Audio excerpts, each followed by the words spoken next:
Please welcome to the Explore Scientific stage, Mr. Ken Marts.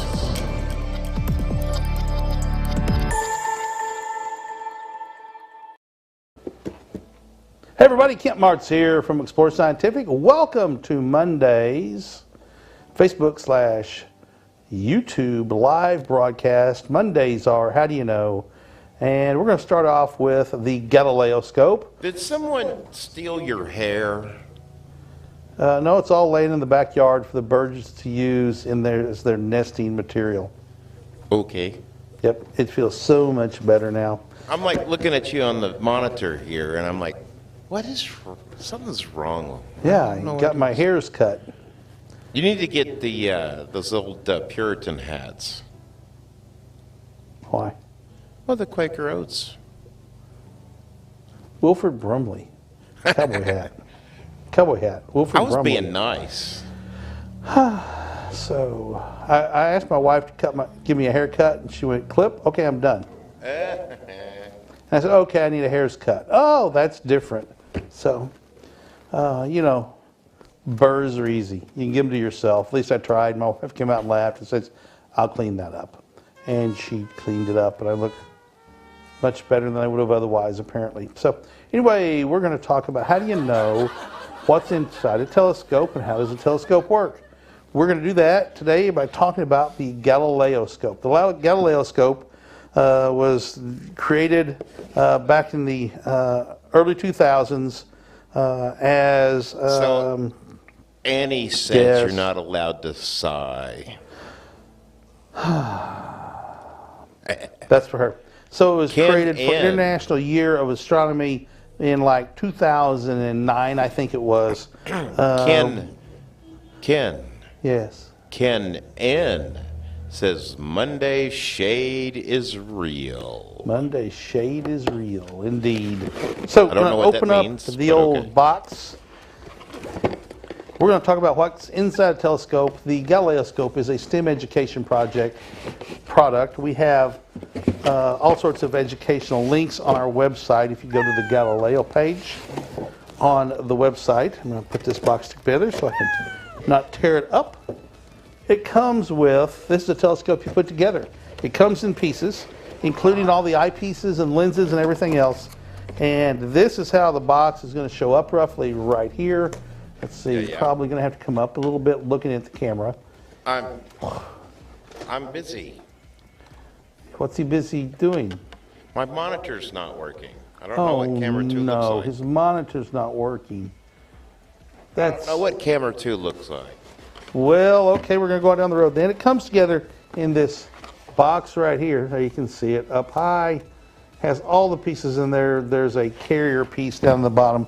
I'm not going to put it together. We're going to talk about it real quick. So, the heart of any telescope is the optics. And this bag right here says important, 1 large lens and 6 small lenses inside. See instructions. The vital part of this telescope is, I don't care how much you know about a telescope, you need to use the directions to put it together because... Are you grumpy today, Ken? No, I'm not grumpy today until I started talking to you, and then... Well... So, these lenses in here have to go in there the correct way. The big lens is pretty straightforward. I'll show that to you right here. It's a pretty good sized piece of glass or plastic. It's 2 lenses glued together. It's very, when you put it in there, it's easy to figure that out. But inside here are 6 small little pieces of glass that go in there. And they have to be dealt with exactly right. You have to feel them. And what I tell people is there's a piece of cellophane, not cellophane, but a paper wrapped around this primary objective lens. You can use that piece of paper to feel, right? And you can feel the surfaces. One's going to be concave. One's going to be convex. So you can feel them and then look at the drawings and get them put in there correctly. If you get them in there backwards, in the eyepiece is not going to work. And we want you to make the eyepiece work because, there you go. It has to work. So these eyepiece elements are down in here. You don't want to touch them. You want to use either rubber gloves or even better, a little piece of paper to keep them clean and follow the directions, and you can put them together. Hey, Noah, there's a Galileo scope out there in the showroom. Could you go grab that? It's either there in Scott's office, one or the other. I just realized I hadn't grabbed and assembled one, and I will need it. Thank you. No, I wasn't paying attention. I came in here, looked over the stage, and said, let's roll. Didn't realize I didn't have everything I needed. That's my mistake for Monday. Glory be, I'll make no more. I once thought I was wrong, but I was mistaken. That's all the time with Paul. His mind just blows That's up. all the time with Paul. He's always wrong, but he thinks he's mistaken. But he thinks he's mistaken about it. So mistaken about being wrong. Pieces come in this box. This is the sunshade. I'm going to pull out this tier of box and show you what's underneath. There's two pieces to help you hold it up. There you go. You get one piece. Thank you, Noah. Appreciate that very much. And I don't need those, so you go ahead and take those. And here's this piece. There's a mirror piece. Has a 1/4 to 20 nut right here, so you can mount this on a tripod. All the pieces go together. Ends up, when you get everything put together, ends up looking like B-roll. this. We're running B-roll. There's a picture of Levy and the stars putting it together. You can see what she's doing right there. She put it together. Took her about, I don't know, with a little bit of help, 20, 25 minutes. And a little bit longer because we had to go back and redo stuff. Yeah, I had to go back and redo some stuff. But, you know, she was 10 at the time. She's now 12. That was pre-pandemic. No, that was not pre-pandemic. She came in during the pandemic. Was that during pandemic? Yeah. We had the deal out in the showroom. The studio was built up. Oh, that's right. The studio was built. That's correct. So it comes together and it's put together just like this. Has a little sticker on it right here that says "Don't look at the sun," because when you look at the sun, like A Christmas Story and the Red Ryder BB gun, Ralphie will put his eye out. We don't want Ralphie to put his eye out. Yeah, I'm looking.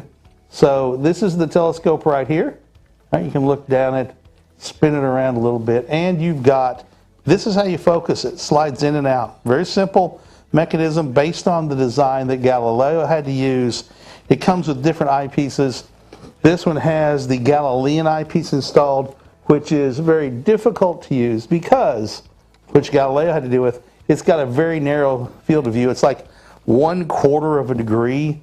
Very, very tiny, very, very hard to point. It also comes with another design eyepiece that you put together that allows you to have a wider field of view, making it much easier to find things to look at. It's a great product right here from Explore Scientific. It was originally developed by a couple of guys as a STEM project. Rick Feinberg was the lead of Sky and Telescope magazine fame. And back about 2.5 years ago, they turned over production to us, and they're still involved in sales and publicity of this. If you want to learn what's inside of a telescope, this is a great way to do it. You can put it together, take it apart, put it together, take it apart. Astro Beard says howdy. Hello, Astro Beard. Howdy back to you. The reason my microphone has an echo is because Kent's microphone picks up my voice because I have to turn his up loud enough to hear him, which means you can hear me. Reverb, burb, burb, burb, burb, burb. When you hear Paul, Paul, Paul, Paul, Paul. So it's not that big of a delay. Is it not? No. It's not like a terrible bad situation. This is Kent's microphone picking me up. Sadly. So when I talk like this, I tried to tell my microphone to behave, but it refuses. What? Yes. So it's picking you up. Repeat that. Anyway, so it's you know, there you go. So the Galileo scope is a 2-inch telescope, much along the design that Galileo used. There's all sorts of projects here. You can actually get a sun catcher. We're going to talk about a sun catcher in just a second. That'll allow you to use solar astronomy with this.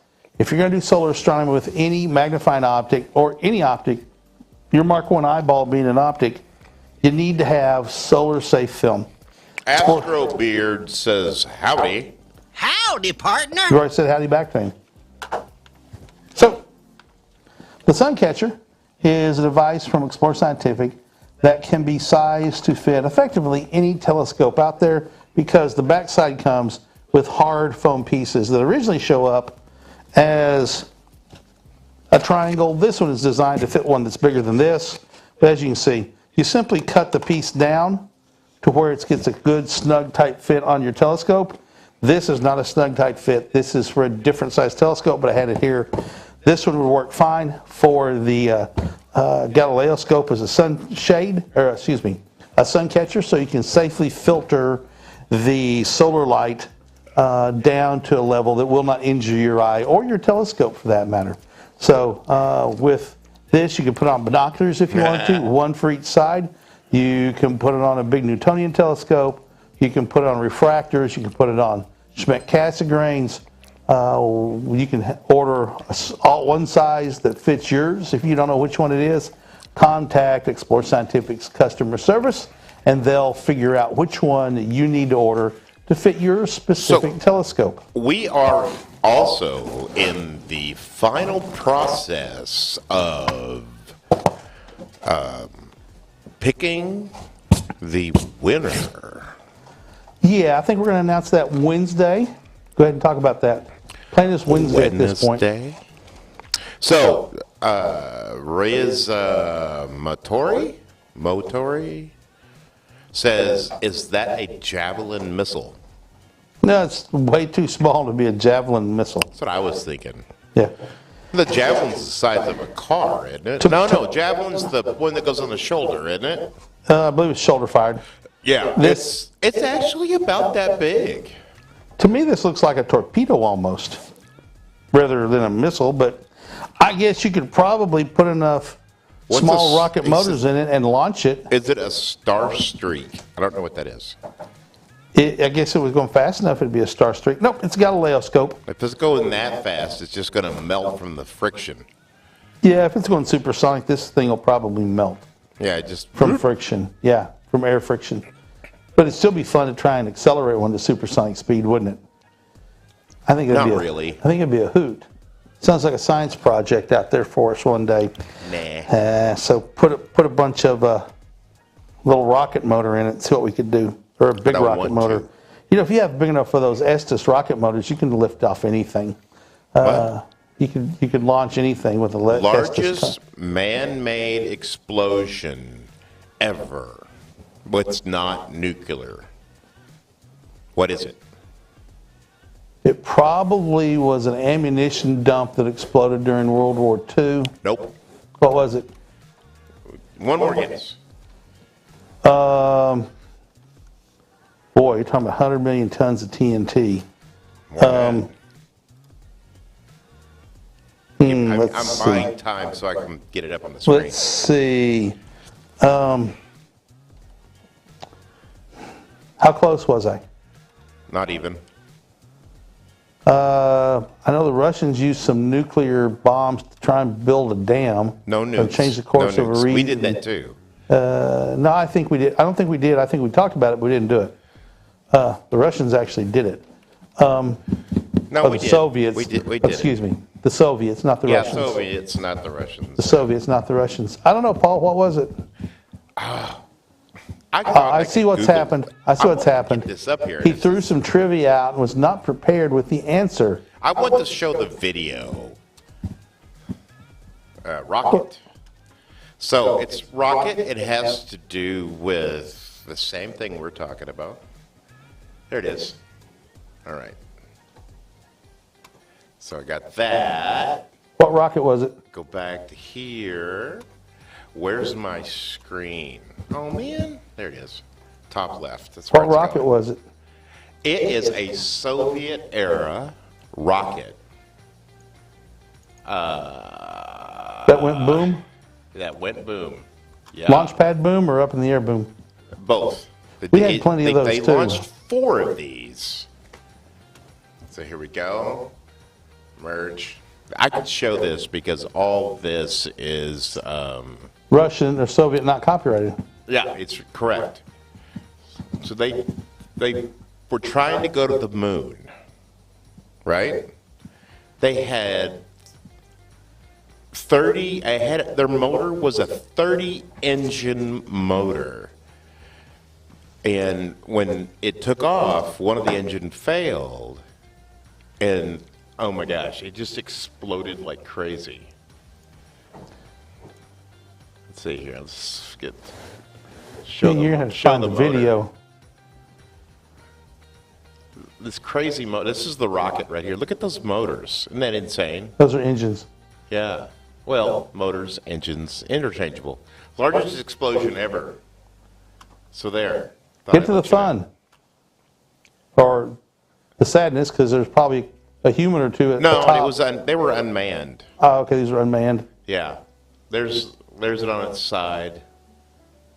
Yeah, you don't get to scale how big those things are. That thing is huge. Until you get beside one, you just can't tell. Those motors are probably the size Get the thing of a up in the air, Cadillac. Paul. Come on, I want to see that thing light off. There's ours. There's our Saturn V. Let's see. 38 feet in diameter. Look at that thing, man. That's crazy. It had 4 motors on the middle. Make it go boom. I don't know if they got video There it goes of boom. Yeah, there it is. Nope, that's launching. How was it? Nope, that was it going boom. Not great footage. I don't think they have. Well, it's the Soviets. They're terrible in their footage. So anyway. Oh, wait, here it comes. Wow, it's a huge motor. Engine. Motor. There he is. Boom.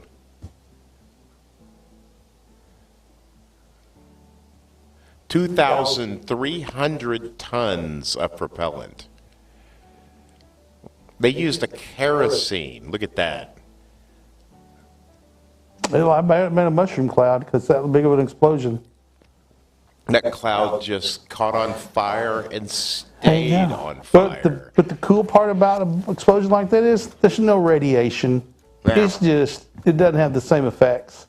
Just because it's a big boom, it does not have the radiation. So, back to the Galileo scope. Galileo would not have looked at... No, it would be a bomb. He would have not looked at that with a Galileo scope because, 1, he was long dead, and 2, they had better telescopes by the 1950s. Just a little bit. So, obviously not better cameras than Soviet Union. Yeah, it's really strange how some of that old, bad Soviet footage is. So, Galileo scope, great project to help you learn how a telescope works, the basics of what Galileo had to deal with.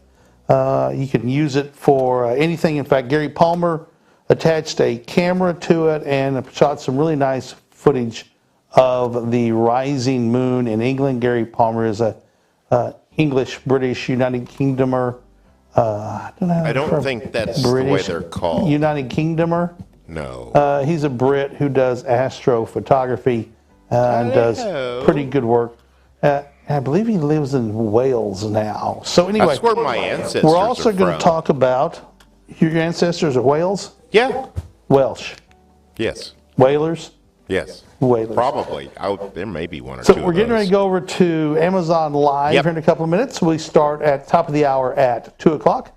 We'll be talking about Galileo scope, the CF700 carbon fiber wrap telescope, a pair of binoculars, a bunch of other kit as well. So we're going to go ahead and wrap. Things you need to be able to look at the stars and find them without having your phone. And how do you know what to use? There you go. See you in a few minutes over on Amazon Live from Studio. What would this be? Studio? Is this Studio 2? No, this is Studio Stage A. This is Studio A, Stage 2. No. What stage is this? That's the main stage. Stage 1. A. Studio A, Stage A. Studio A, Stage 1. No. You can't use the numbers. Why not? Because it's hard to understand sometimes. Stage 1, 2, and 3 is hard to understand. I know. So anyway, I'm Kent Marts for Explore Scientific. See you after a while, or pick you up tomorrow when we do our Tuesday show. The rules. Have a great day. Bye-bye.